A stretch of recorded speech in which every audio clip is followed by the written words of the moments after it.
fashion sewers. In this video tutorial I'm going to show you how to cut and sew a square neckline. I'm Colleen G Lea and this is Fashion Sewing Blog TV.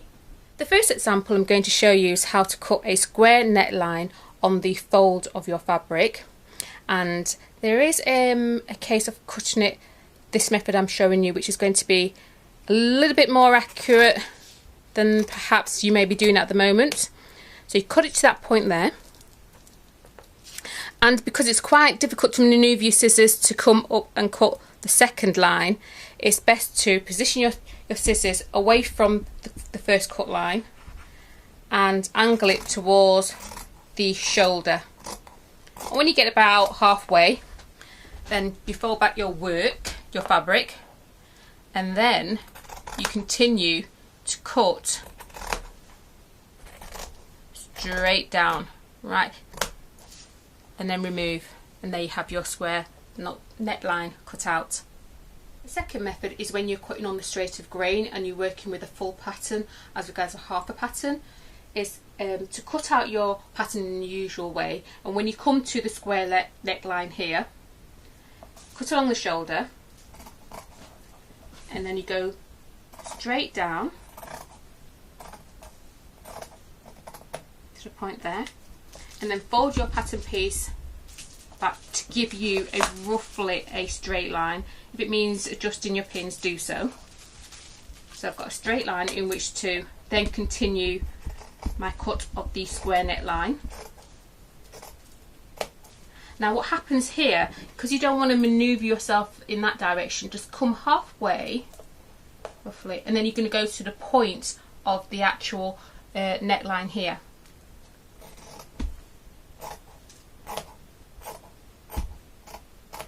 And once you've got there, it's a case of folding back the piece and then getting back into position and cutting the square neckline shape, and there we go. And then you just continue cutting out the rest of your pattern piece. The neckline, as you can see, is now cut out. I've joined it at the shoulders, and before you actually join it at the shoulders, what you need to do is reinforce the corners of the squares. That will help give it that sharp square line that you want when the garment is completed. So do it to all four parts. I've also done it to the back, and you do it on each side of the actual angle of the square. You're now looking at the facing to the square neckline, and you also need to do the same to reinforce the corners on the front and also the back. Working on the right side of your garment, you get your facing and put the right side of the facing onto the right side of the garment, making sure you're matching up all your balance marks, and then you need to pin it into place. The first place you should start is making sure you match up the sides, the seams of the shoulder, and put a pin in place, and the next side like so, and then you pin all the way around, making sure you match up any notches that are there. The square neckline facing is now pinned to the garment. I'm now going to take it to the sewing machine and sew a seam allowance of 1.5 centimetres 5/8 of an inch. I'm now going to start sewing from the back, and you're making sure that you actually sew with the facing upright. So you're working on the side where the facing is facing you, if you like.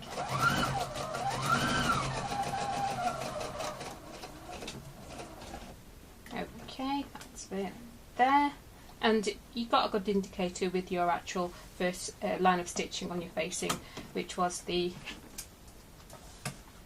stitching in order to stabilise the shaping for the neckline. You come down and come to the seam line at the shoulder, needle down, and then feet up, and just angle it to make sure that you're going to be following the shape of the front of the neckline. And continue sewing, and when you get down to the same point again, pull your pins out as you go. Remember, use your first row of stitching to indicate where you need to put your needle down, your foot up, turn your work, and then continue sewing all the way around.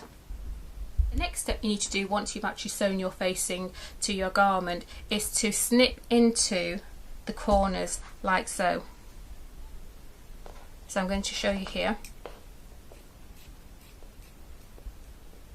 roughly about there. And then once you've done that, because that will give you a beautiful shape, once you've actually done that, you need to trim and grade your seams, because you don't want these big seams here. And after you've done that and pressed, you then need to understitch in order to keep the facing with inside of the garment. Once you've trimmed and graded and you've snipped into the corners of your square neckline, the next thing to do is to turn your work like so, and then you're going to understitch. And once you've done your understitch, because the understitch will help to keep the facing inside of the garment, and once you've done that and pressed, you will have a nice looking squareness to, I'll just show you on this area here. Remember, it does need pressing. That's something that you need to do as well. And as you can see, the shape is starting to form really beautifully, and all that needs to happen there is a press, a good steam press all the way around the neckline. I hope you found that video tutorial helpful. Do visit my YouTube channel in order to get videos on how to trim and grade and how to understitch. Those are going to be the most important steps in order to get your square neckline looking the way you want it to. If you have any comments or queries, please put them in the comment box below, and I'll see you next time.